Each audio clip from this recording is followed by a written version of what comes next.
Next, let's move on to two-pointers, and we've technically already been talking about two-pointers in many of the algorithms we talked about. That's because two-pointers is a very, very large and general topic. Sliding window is pretty much a subset of two-pointer problems. You might be wondering, what exactly is a sliding window problem compared to two-pointers? Like, what's the exact distinction? Well, generally speaking, with two-pointer algorithms, we care mostly about the two individual elements that the pointers are pointing at. But as we saw with sliding window, we care about the entire window. It could mean, we care about every unique value that's in this window, or we care about the total sum of all values within the window. That's generally the distinction, but I don't think it's a huge one. In my opinion, two pointers and sliding window are two sides of the same coin. But now let's look at a really, really simple example. Given some array or some string, let's check if it's a palindrome. Arrays are essentially strings, so we don't really care too much whether we're looking at integers or we're looking at some character or something else.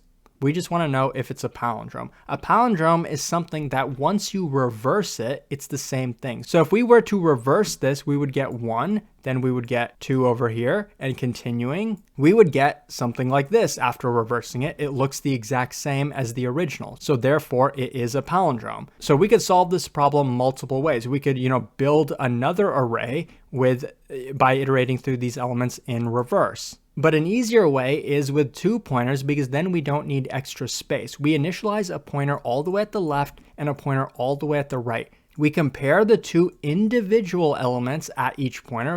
We call these the left and right pointers. If they're equal, then we increment the left pointer, and we decrement the right pointer because we want to shift it this way, and we keep comparing these values. Now, what if this 2 was actually a 3? Then we would see that this is not equal to this, therefore we would return false. It's not a palindrome. But in this case, it is equal, so we would continue. We would increment our left pointer here now, and then increment the right pointer here. These two are also equal, and at this point, our left pointer would be incremented here, and our right pointer would be decremented over here. But since they've crossed each other, we know we can stop. I mean, we could keep checking if we wanted to, but we already know that these two values are equal. So by having the right pointer here and the left pointer here, we're just making the exact same comparison. If we moved the right pointer over here and the left pointer over here, then we would just be comparing these two again. We already did that. There's no need to do it again.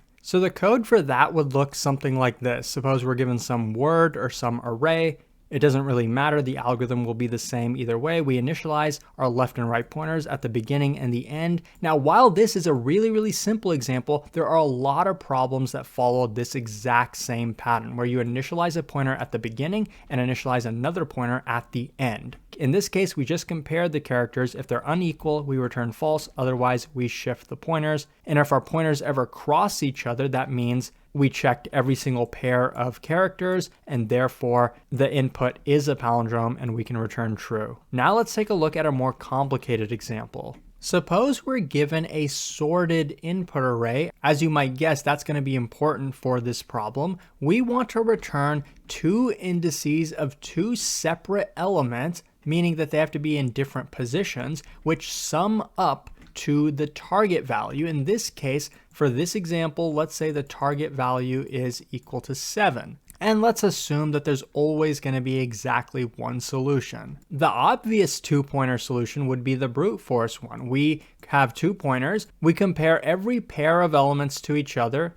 We take every single pair of elements, add them together, and check if they're equal to the target. If they are, we return the indexes of those two values. And then, with -1, we would compare it with this guy, then this guy, then this guy, and then this guy, and keep doing that. That would be obviously an n-squared solution, because then we would have to do the same thing with this guy. Compare it with this, this, this, and this. Well, not compare, but add it with that, and then check if it's equal to the target. But again, it's an n-squared solution. Now the input array is sorted. So an easy thing to do would be to say, well, we know the largest element is going to be over here. How can 9, which is greater than the target, ever sum up with some value to be equal to 7? How would that even be possible? Can we just go ahead and say, this is definitely not going to be a part of the solution? And the same thing for 8.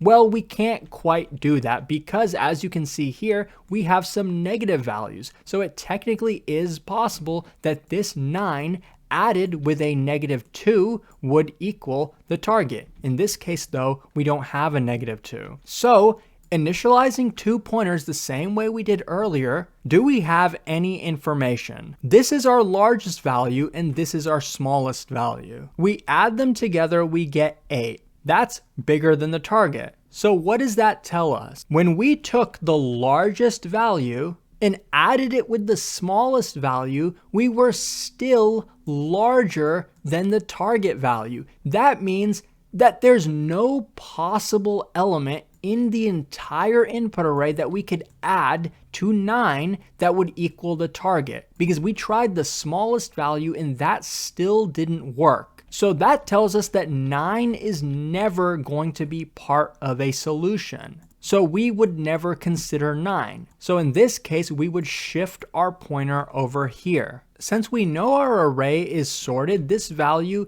is going to be less than or equal to the value over here. So we have to check now if we have a solution. We add -1 and +8. That's exactly equal to the target. So we found it. But to make this a bit more complicated, let's assume that this was actually a +7. In that case, we would add 7 and -1, that would be 6. So at that point, we would say our sum is smaller than the target. What does that tell us? Well, first of all, we know for sure that this 9 could never be part of a solution. We talked about why earlier. At this point, do we know for sure that one of these values can never be part of a solution? Well, this is the smallest value we have, and we added it with the biggest value available to us, except for this one, of course, but we added it with the 7, and it was 6. It was still too small. So since the remaining values over here are going to be less than or equal to the 7, there's no possible value remaining in the array that we could add to -1 that would equal 7. It's just impossible. That's math. These values are less than or equal to 7, so therefore nothing we add to -1 is going to be equal to 7. So therefore, we know for sure that this -1 is never going to be part of a solution. So very simply, we take our left pointer and we increment it by 1 to be over here now. At this point, I think we're ready to take a look at the code. We initialized our left and right pointers at the edges of the input array, and we're continuing the algorithm until our pointers meet or cross each other. We're guaranteed that there's a solution, so we know that this loop is actually never going to exit, so we don't even have to return anything outside of it. We know we're going to find a solution.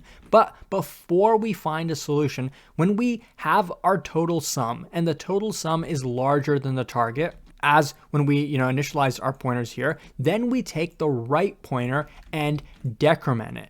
We know the input array is in sorted order, and by taking the right pointer and decrementing it, we're decreasing our sum. So that gives us a chance. Since our sum was too big, let's decrease it. If our sum is too small, let's increase it. So as we saw a second ago, when our left pointer was over here, we had -1 plus 7. That was 6. That was too small. So we took our left pointer and incremented it to see if we could find a solution. By increasing our sum, maybe we'll get closer to the target. So now our sum is 2 plus 7. That's still too big. Our sum is 9. So once again, we're going to take our right pointer and decrement it. Now the right pointer is going to be over here. We did that because we know for sure that this 7 is never going to be part of a solution, because all the remaining elements are going to be greater than or equal to 2. And if 2 plus 7 was still greater than the target, which is 7, then there's no other element here that we could add to 7 that would be equal to the target. Now we have 2 plus 4. That's smaller than the target, so we're going to take our left pointer and increment it to now be in this position. Well, this is the last possibility we have, so it better be the solution, and in this case it is. 3 plus 4 is equal to 7. So then we would return the indices of those two elements. I think it's pretty clear why this algorithm is big O of n, because we initialize our pointers, and in the worst case, as we just saw, we would have pointers and we'd keep shifting them until they basically met each other. That would mean we looked at every single position in the input array. So this is a 2-pointer problem, and it's definitely not a sliding window. I kind of call this the shrinking window because this is a pattern you see pretty often where you initialize 2 pointers at the end and then you start, moving the pointers towards each other based on some kind of conditional logic. But nobody else really calls this the shrinking window, at least not that I've seen.